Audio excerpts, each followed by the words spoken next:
오늘 이 시간 하나님께서 우리에게 주시는 말씀은 마태복음 6장 9절에서 13절의 말씀, 그리고 구약 성경 미가서 6장 6절에서 8절까지의 말씀 두 곳 이어서 함께 보도록 하겠습니다. 먼저 마태복음 6장 9절에서 13절의 말씀, 신약 성경 8쪽에 있는데요. 우리 같이 화면에도 나오니까 함께 보도록 하겠습니다. 함께 봅니다. 시작. 그러므로 너희는 이렇게 기도하라. 하늘에 계신 우리 아버지여, 이름이 거룩히 여김을 받으시오며 나라가 임하시오며 뜻이 하늘에서 이루어진 것 같이 땅에서도 이루어지이다. 오늘 우리에게 일용할 양식을 주시옵고 우리가 우리에게 죄 지은 자를 사하여 준 것 같이 우리 죄를 사하여 주시옵고 우리를 실험에 들게 하지 마시옵고 다만 악에서 구하시옵소서. 나라와 권세와 영광이 아버지께 영원히 있사옵나이다. 아멘. 이어서 미가서 6장 6절에서 8절의 말씀, 구약성경 1296쪽에 있습니다. 1296쪽 미가서 6장 6절에서 8절까지 말씀 같이 함께 보겠습니다. 함께 봅니다. 시작. 내가 무엇을 가지고 여호와 앞에 나아가며 높으신 하나님께 경배할까? 내가 번제물로 1년 된 송아지를 가지고 그 앞에 나아갈까? 여호와께서 천천의 순양이나 만만의 강물 같은 기름을 기뻐하실까? 내 허물을 위하여 내 맏아들을 내 영혼의 죄로 말미암아 내 몸에 열매를 드릴까? 사람아, 주께서 선한 것이 무엇임을 내게 보이셨나니 여호와께서 내게 구하시는 것은 오직 정의를 행하며 인자를 사랑하며 겸손하게 내 하나님과 함께 행하는 것이 아니냐. 아멘. 알렉산더 대왕이 파죽지세로 아프리카를 정복해 나갈 때 일입니다. 그날도 어김없이 한 나라를 향해 진군하고 있었습니다. 워낙 작은 나라였던지라 그 나라의 왕은 감히 싸울 엄두도 못 내고 직접 나와서 알렉산더 대왕을 맞이하였습니다. 알렉산더 대왕이 극진한 대접을 받으며 잠시 그 나라에 머물고 있을 때 한 신하가 왕에게 와서 이렇게 말했습니다. 왕이시여, 왕이시여, 서로 다투고 있는 백성 둘이 급히 판결을 구하며 뵙기를 청하옵나이다 라고 하였습니다. 왕은 알렉산더 대왕이 있는 자리에서 그 두 사람을 불러서 자초지종을 들어 주었습니다. 들어보니까 사연인즉은 한 사람이 다른 사람에게 땅을 팔았답니다. 얼마 후에 땅을 산 사람이 농사를 짓기 위해서 땅을 파다가 세상에 금덩어리를 하나 발견했습니다. 그런데 그 금덩어리가 자신의 것이 아니라고 하면서 예전 땅 주인에게 돌려주려고 하였던 것입니다. 그러자 땅을 판 사람은 나는 자네에게 이미 땅을 팔았고 그 금덩어리도 알지 못하는 것이니 돌아가게, 그건 자네 것이네 라고 하면서 받기를 거부했습니다. 그렇게 이쪽도 저쪽도 자기 주장을 굽히지 않다가 결국 왕의 판결을 구하러 온 거였습니다. 이 광경을 지켜보던 알렉산더 대왕은 큰 충격을 받았습니다. 그가 군대를 이끌고 땅끝까지 정복하리라고 결심한 것은 미개한 이방 백성들에게 위대한 헬라의 문화를 전파하여 그들을 인간답게 살도록 계몽하기 위함이었습니다. 그런데 그 나라 백성들의 도덕 수준을 보니까 오히려 부끄러워졌습니다. 이에 옆에서 지켜보던 알렉산더 대왕이 놀라서 물었습니다. 아니, 정말 놀라운 일이네. 이 나라 백성들은 항상 이런 식으로 다투는가? 라고 했습니다. 왕이 대답합니다. 우리 왕궁에는, 우리 나라에는 이런 분쟁이 너무 자주 있어서 판결하는 제가 피곤하답니다. 대왕이시여, 폐하의 나라도 그렇지 않습니까? 라고 말했습니다. 이 말에 알렉산더 대왕은 씁쓸하게 대답했답니다. 나의 왕국에서는 이런 경우 금덩어리를 서로 갖겠다고 싸운다네 라고 말합니다. 예, 그 나라의 왕은 알렉산더에게 유명한 말을 남깁니다. 폐하, 그 나라에도 비가 내립니까? 무슨 뜻일까요? 비가 안 내리는 곳이 없죠. 비가 내리는 곳이라면 남의 땅을 침략하지 않고 욕심 없이 살아간다는 말이지요. 이 말을 들은 알렉산더는 곧장 그 나라에서 군대를 철수했다고 합니다. 여러분이 만약에 땅 주인처럼 금덩이를 발견했다면 우리는 어떨까요? 말도 안 하고 빨리 가서 현금으로 바꿔야지 라고 생각하지 않을까요? 우리는 계속해서 주기도문의 말씀을 주일마다 배우고 있는데요. 지난 주일에 아버지의 나라가 오게 하시며에 대해서 함께 생각해 보았습니다. 전에 말씀드린 대로 예수님이 제자들에게 기도를 가르쳐 주실 때 하늘에 계신 우리 아버지로 시작하게 하셨습니다. 하늘에 계신다는 것은 하나님 우리의 창조자시요 우리의 인생의 주관자이시며 내 삶의 주인이며 영원한 분이시다는 거지요. 우리 아버지는 하나님이 우리의 아버지이시며 우리는 그리스도 예수 안에서 그분의 자녀라는 고백이며 나의 아버지만이 아니라 우리의 아버지이심을 의미합니다. 또한 아버지이시기 때문에 자녀에 대한 사랑이 변함없으시고 자녀든 우리 입장에서는 아버지를 아빠, 아버지라 친숙하게 부를 수 있고 언제든지 은혜의 보좌 앞에 담대히 나아갈 수 있다는 것입니다. 아버지의 이름이 거룩하게 하시오며 라고 하는 이 말씀은 대목은 아빠 아버지의 이름이 망령되이 일컬어지지 않고 존귀하고 경외함으로 높임받게 해달라는 겁니다. 세상에 육신의 아버지의 이름도 함부로 입에 담지 않는데 하물며 창조주 하나님 아버지의 이름을 그렇게 불러서는 안 되기 때문입니다. 보십시오. 세상 사람들의 입을 통해 하나님 아버지의 이름이 얼마나 쉽게 우습게 불려지고 비난과 조롱거리가 되었습니까? 아버지 하나님의 이름은 찬양 받으셔야 할 이름입니다. 성도들의 마음과 입을 통해 찬송 받으셔야 되고 만물을 통해 영광을 받으셔야 되고 하늘 위에까지 더욱 높임 받으셔야 합니다. 그 이름에 우리의 구원이 있고 그 이름에 우리의 소망이 있고 그 이름에 생명이 있기 때문에 그렇습니다. 그래서 로마서 10장 13절에 보면 누구든지 주의 이름을 부르는 자는 구원을 얻으리라고 말씀한 겁니다.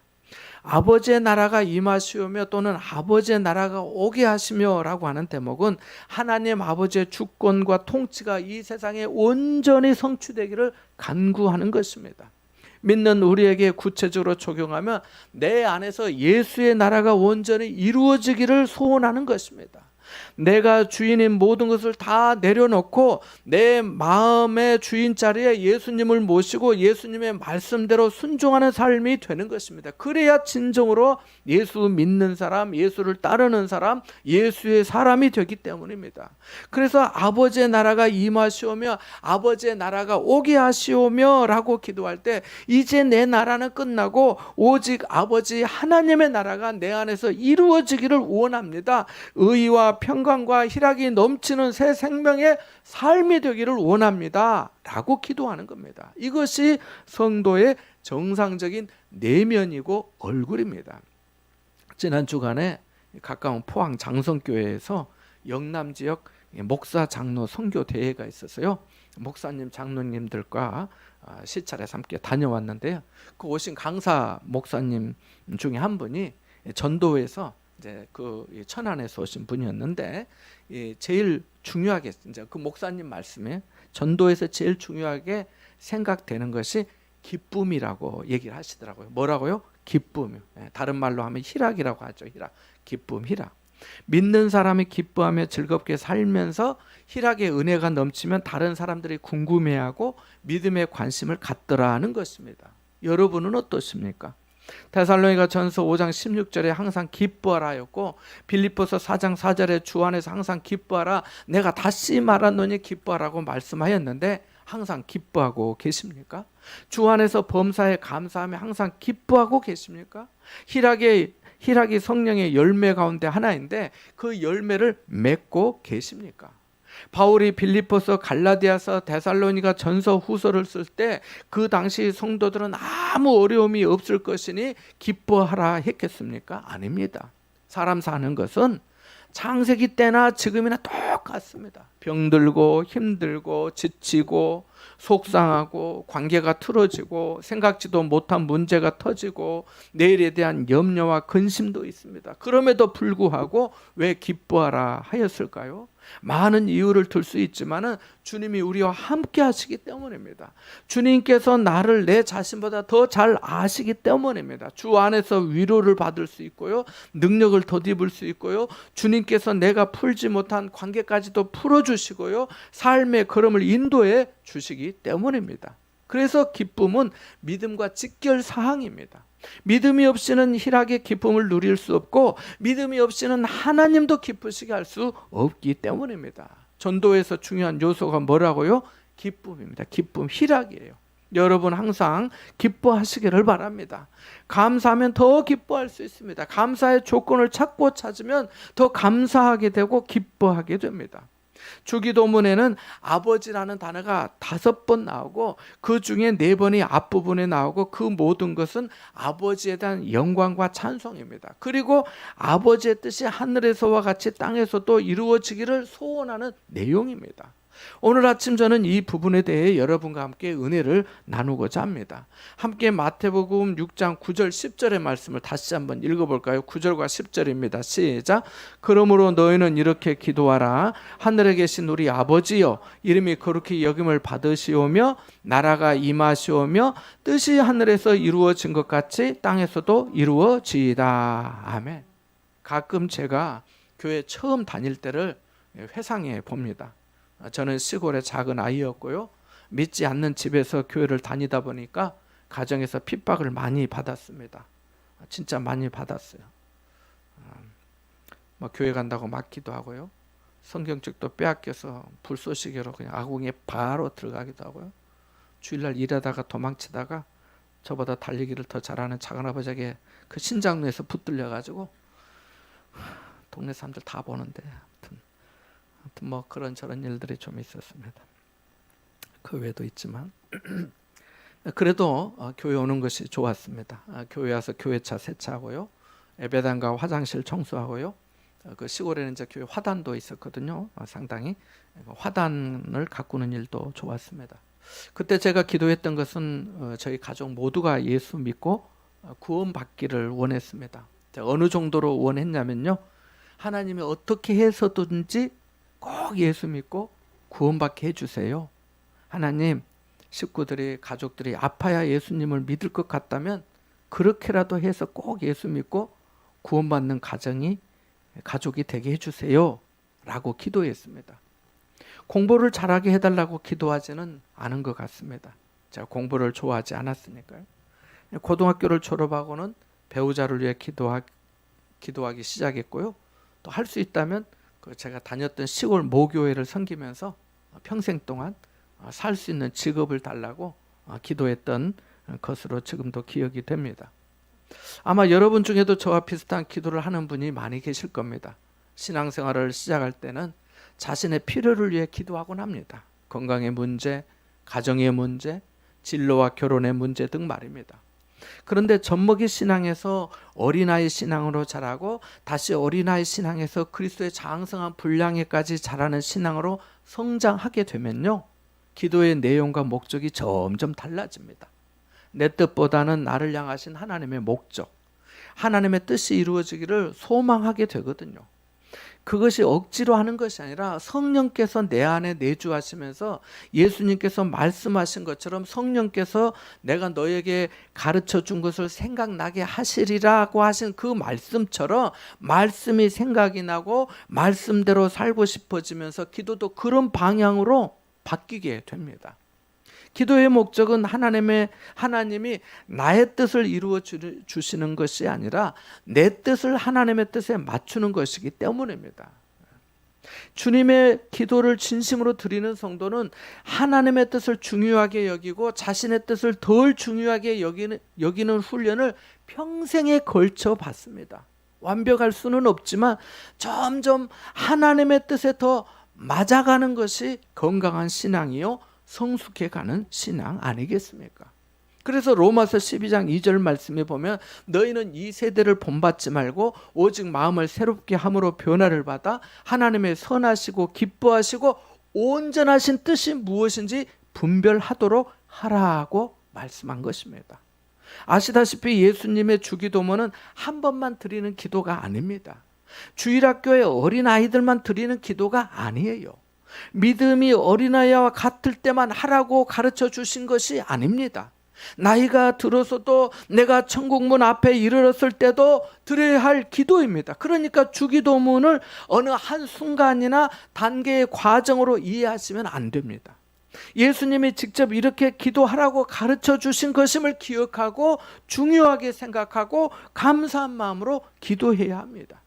아버지의 뜻이 하늘에서와 같이 땅에서도 이루어지게 하소서라고 하는 대목도 마찬가지입니다. 자, 여기서 우리는 아버지의 뜻이 있음을 배우게 됩니다. 자, 그럼 아버지의 뜻이 무엇일까요? 아버지의 뜻. 아버지의 뜻이 무엇이기에 예수님은 아버지의 뜻이 하늘에서와 같이 땅에서도 이루어지게 하소서라고 기도하라고 말씀하셨을까요? 여러분, 아버지의 뜻이 무엇이라고 생각하십니까? 사실 아버지의 뜻을 알기가 쉽지 않습니다. 오래전 이런 고민 상담을 받았습니다. 목사님, A라는 사람은 능력이 있는 사람인데 믿음이 약합니다. 근데 B라고 하는 사람은 착하고 믿음은 좋은데 A에 비해서 능력이 좀 부족합니다. 근데 둘 다 나를 좋아하는데 A와 B 중에 누구랑 결혼하는 것이 하나님의 뜻일까요? 이렇게 묻는 겁니다. 그래서 제가 두 사람 말고 다른 사람을 소개해 줬어요. 결혼해서 잘 살고 있어요. 또 우리 아이가 이번에 A 대학과 B 대학 중에 어디를 가는 것이 좋을까요?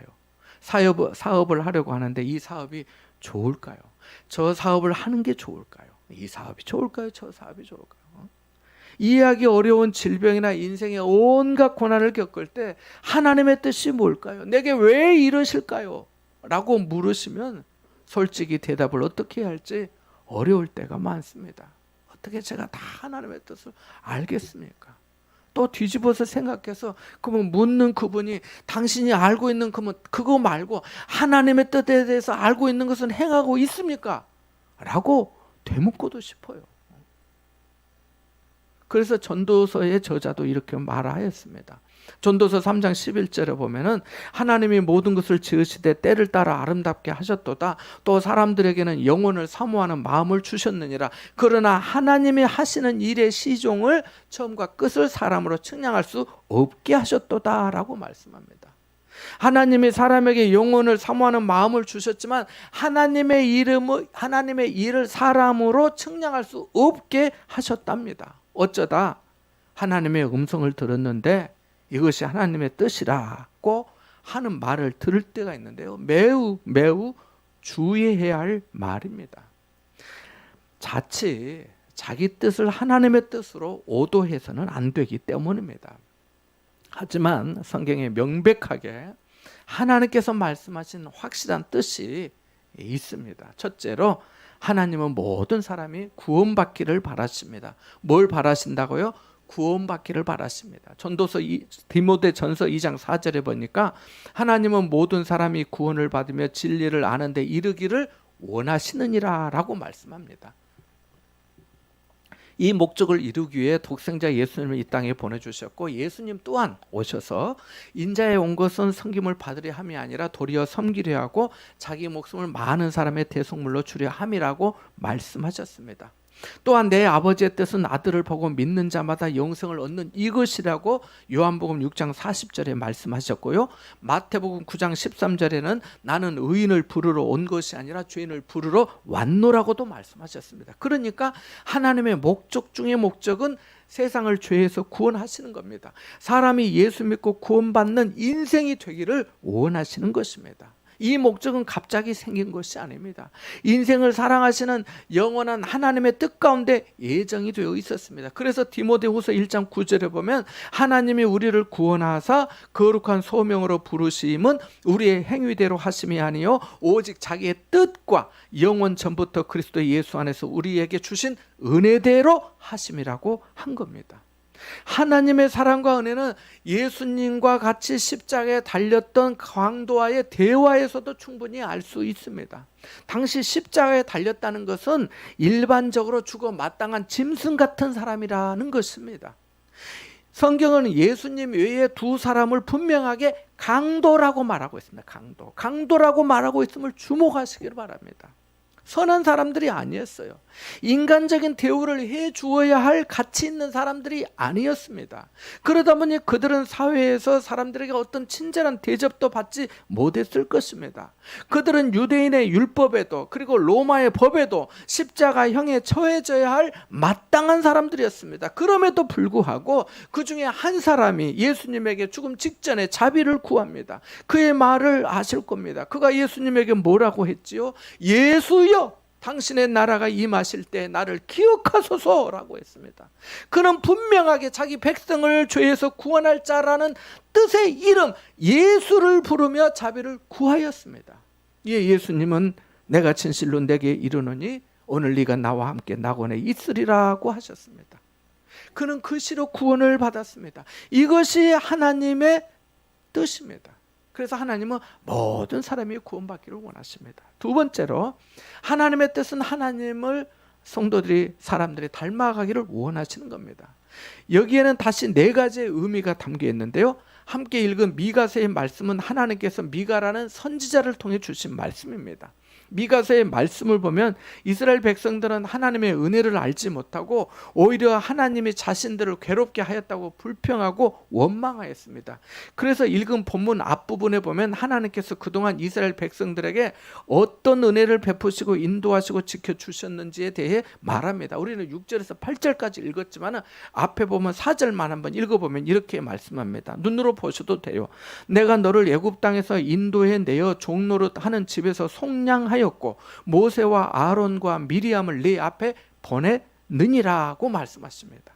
그러니까 이렇게 사람을 부르셔서 일꾼 삼으시고 하나님의 집에 충성하는 사람들로 하여금 자기 백성 이스라엘 백성들을 애굽에서 구원해 내셨다라고 하는 거지요. 그런데 이스라엘 백성들은 이러한 하나님의 은혜를 알지 못하고 정작 하나님께서 원하시는 뜻이 무엇인지도 몰랐습니다. 그래서 미가 선지자가 말한 거예요. 같이 6절에서 8절 말씀을 한 번 더 읽어보겠습니다. 미가서 6장 6절에서 8절까지 말씀입니다. 같이 봅니다. 시작. 내가 무엇을 가지고 요 앞에 나가며 높으신 하나님께 경배할까? 내가 번제물로 1년 된 송아지를 가지고 그 앞에 나아갈까? 여호와께서 천천의 순양이나 만만의 강물 같은 기름을 기뻐하실까? 내 허물을 위하여 내 맏아들을 내 영혼의 죄로 말미암아 내 몸에 열매를 드릴까? 사람아, 주께서 선한 것이 무엇임을 내게 보이셨나니 여호와께서 내게 구하시는 것은 오직 정의를 행하며 인자를 사랑하며 겸손하게 내 하나님과 함께 행하는 것이 아니냐. 아멘. 6절, 7절, 8절 말씀 밑줄을 그어 놓으세요. 8절 말씀이라도 꼭 그어 놓으세요. 중요한 말씀이거든요. 선지자는 하나님 앞에 생각을 합니다. 선지자가 생각한 거예요. 내가 무엇을 가지고 하나님 앞에 나아가서 높으신 하나님께 예배를 드릴까? 내가 번제물로 1년 된 송아지를 가지고 그 앞에 나아갈까라고 합니다. 하나님께서 받으실 예배가 무엇인지, 자신이 무엇을 준비해 하나님께 예배할 것인지, 1년 된 송아지를 잡아서 각을 떠서 불로 태워 제사하는 번제를 드릴까 고민합니다. 우리는 어떻습니까? 여러분도 주일에 예배하러 오실 때마다 이런 고민을 하십니까? 정말 하나님께 진정으로 예배하기 위해 고민하며 무엇을 준비해 보셨습니까? 선지자 미가는 좀 더 하나님께 헌신하려 합니다. 자신에게 베풀어 주신 그 은혜가 너무 크고 놀라워서요. 그래서 천천의 순양이나 앞에서는 1년 된 송아지만 생각했는데 그걸로는 부족할 것 같은 거예요. 그래서 천천의 순양이나 만만의 강물 같은 기름을 드리면 하나님이 감동하실까? 아니면 자기의 허물을 속하기 위해서 맏아들을 드릴까? 내 영혼의 죄를 용서받기 위해서 자기 몸의 열매 즉 금쪽 같은 자식들을 희생의 제사로 바치면 될까라고까지 말을 합니다. 세상에 어느 누가 아브라함도 아닌데 자식을 하나님께 바치면서까지 높으신 하나님께 예배하겠습니까? 세상에 그럴 사람도 없고 하나님도 요구하지 않으십니다. 길면 잘라버리는 자기 손톱 하나도 바치기 어려운데 그게 되겠습니까? 미가 선지자는 사람아, 주께서 선한 것이 무엇임을 내게 보이셨나니 여호와께서 내게 구하시는 것은 이라고 하면서 크게 세 가지를 말하는데요. 이것이 하나님을 닮아가는 삶의 모습입니다. 첫째로 이 말씀에서 정의를 행하는 것이 하나님의 뜻이라고 말씀합니다. 정의를 행하는 것은 진리의 말씀에 비춰서 나 같은 죄인을 살리신 하나님의 은혜에 감사하는 마음입니다. 내가 하나님 앞에 얼마나 부끄럽고 추한 죄인인지를 깨달으면서 불의한 세상 속에 살지만은 의를 행하며 사는 겁니다. 이것이 하나님을 닮아가는 성도의 모습이라는 것입니다. 둘째로 인자를 사랑하는 겁니다. 여기서 인자는 히브리어로 헤세드라고 하는 말로 인애, 자비, 긍휼 그런 뜻입니다. 그래서 자비를 사랑하는 것, 자비를 베푸는 것, 한결같은 사랑을 즐겨 행하는 것을 의미합니다. 누구에게요? 형제와 이웃에게, 사람들에게 말입니다. 예수님도 내 이웃을 내 몸과 같이 사랑하라 하신 그 말씀의 의미와 같습니다. 십계명 5번째부터 10번째까지가 결국 다 이웃을 사랑하라고 하는 그런 말씀이잖아요. 그래서 인자를 사랑하는 것, 인애를 베푸는 것, 자비를 베푸는 것. 자비를 사랑한다는 것은 자비를 베풀기를 즐거워하는 것입니다. 한결같은 사랑을 즐겨 행하는 거예요. 저분은 참 은혜가 많아, 친절하고 관대하고 자비로우신 분이야 라고 하는 거 있잖아요. 셋째로 겸손히 하나님과 동행하는 것이 하나님을 또 닮아가는 하나님의 뜻입니다. 하나님은 우리의 존재, 우리 삶의 전체를 받기를 원하십니다. 하나님과 괴리된 삶이 아니라 하나님께 은혜를 구하고 겸손하게 동행하기를 원하십니다. 창세기 5장에 보면은 에녹이라는 사람이 하나님과 동행하였다고 말씀합니다. 그동안 믿음 안에서 놀라운 역사를 이루고 산 사람들의 면면을 보십시오. 모두 다 하나님의 은혜를 구하며 겸손하게 하나님과 동행했습니다. 요셉이 하나님과 동행하였고요, 야곱이 하나님의 인도하심을 구하였고요, 모세도 그랬습니다. 다윗도 하나님의 은혜를 철저하게 구했습니다. 베드로는 하나님과 동행하면서 어떤 위협에도 담대히 복음을 전했습니다. 바울도 하나님과 동행하여 환난과 핍박 중에도 믿음을 지키며 복음을 전하였습니다. 그러나 누구보다 하나님과 동행하신 분은 바로 예수 그리스도이십니다. 요한복음 14장 10절에 말씀하기를 내가 아버지 안에 거하고 아버지는 내 안에 계신 것을 네가 믿지 아니하느냐? 내가 너희에게 이르는 말은 스스로 하는 것이 아니라 아버지께서 내 안에 계셔서 그의 일을 하시는 것이라고 하셨거든요. 동행이 뭔가요? 함께 간다는 말이지요. 함께 간다는 말.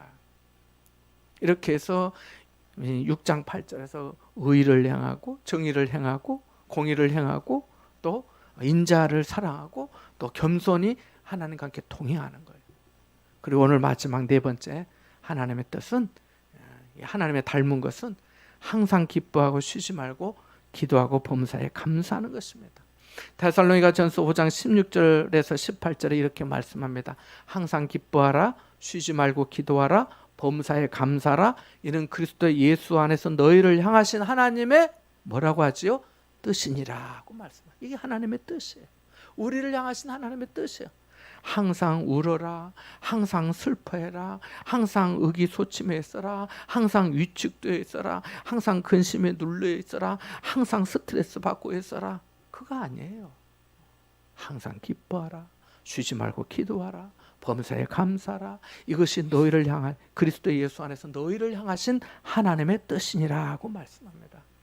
지금은 천국에 계신 이어령 박사도 하나님께 부름을 받았습니다만은 그의 딸 이민아 씨는 아주 똑똑해가지고 부모가 똑똑해서 그런지 미국의 뉴욕주의 검사였습니다만은 많은 고난을 겪으면서 목사가 되어서 복음을 전하고 아버지 그 이어령 씨까지도 전도하고 53세의 나이로 하늘나라의 아버지보다 먼저 갔습니다. 그녀는 결혼한 지 5년 만에 그래 똑똑하고 실력 있고 했지만 파경을 맞았고 홀로 살아보려 몸부림치는 중에 갑상선 샘암 판정을 받았고 또 재혼하여서 낳은 아이가 또 결혼을 다시 했는데 자폐아가 되고 망막을 상실해서 실명 위기에 처하고 26살 된 큰아들이 갑자기 죽고 자신이 말기 또 위암 판정을 또 받고 그렇게 일찍 세상을 떠나게 되었습니다. 하지만 이 고난의 굴곡에서 그는 하나님의 특별한 기적들을 체험하기도 하였습니다. 그가 목사가 되어서 아버지에게 이제 복음도 전하고 하는데, 복음을 전한다고 여러분도 그런 경험이 있을 수 있겠지만은, 자식이 부모님, 아버지 어머니 예수 믿으세요 한다고 금방 들어집니까? 그거 안 되잖아요. 그래, 여기도 그랬거든요. 근데 결국은 이제 예수님을 믿게 되었는데, 아버지도. 근데 이 이민아 목사, 이 딸, 이민아 목사의 삶에서 이해하기 어려운 것은 현대 의학으로 고칠 수 없다는 이 망막 손상, 이 망막이 상실되면요 회복이 안 된대요. 고칠 수가 없대요. 이식도 안 되고. 근데 하나님께서 그걸 기적적으로 고쳐주셨거든요. 안 보이던 눈이 다 병원에 가고 알아보고 다 이제 안 된다고 한 거예요.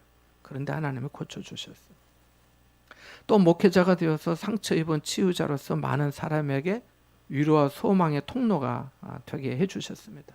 그런데 말씀드린 대로 하나님이 그 이민아 목사의 망막은 고쳐주셨는데 위암은 왜 안 고쳐주셨는지 모릅니다. 우리는 그 하나님의 뜻을 다 알 수 없습니다. 하지만 이민아 목사의 마음은 알 수 있습니다. 그녀가 땅에서 하늘처럼 이라는 책에 자기가 이렇게 고백했거든요. 잠깐 읽어드리겠습니다. 저를 사랑하시는 능력의 아버지, 하나님이 그동안 저의 질병을 여러 번 고쳐주셨기 때문에 또 고쳐주시리라고 믿습니다.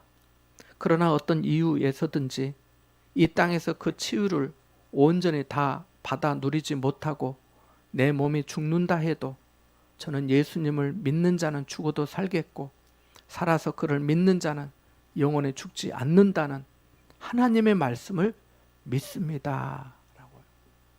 사랑하는 여러분, 우리가 주의 기도를 드릴 때 특별히 아버지의 뜻이 하늘에서와 같이 땅에서도 이루어지게 하소서라고 기도할 때 정말 하나님 아버지의 뜻이 이 땅에서 특별히 우리 안에서 나에게 이루어지게 해달라고 기도하시기를 바랍니다.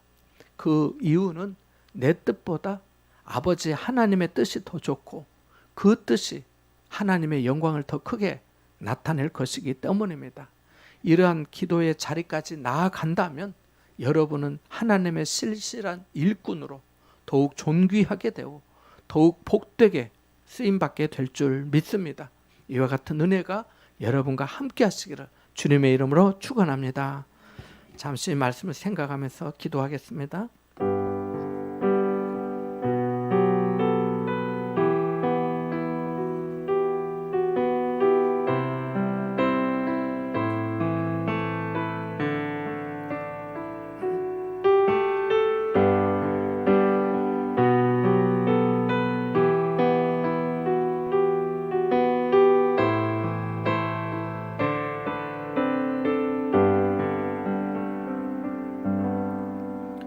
은혜가 풍성하신 하나님 아버지, 모든 사람이 구원받기를 원하시는 아버지의 마음을 저에게도 부어주시사 많은 사람을 주님께로 인도하게 하여 주옵소서.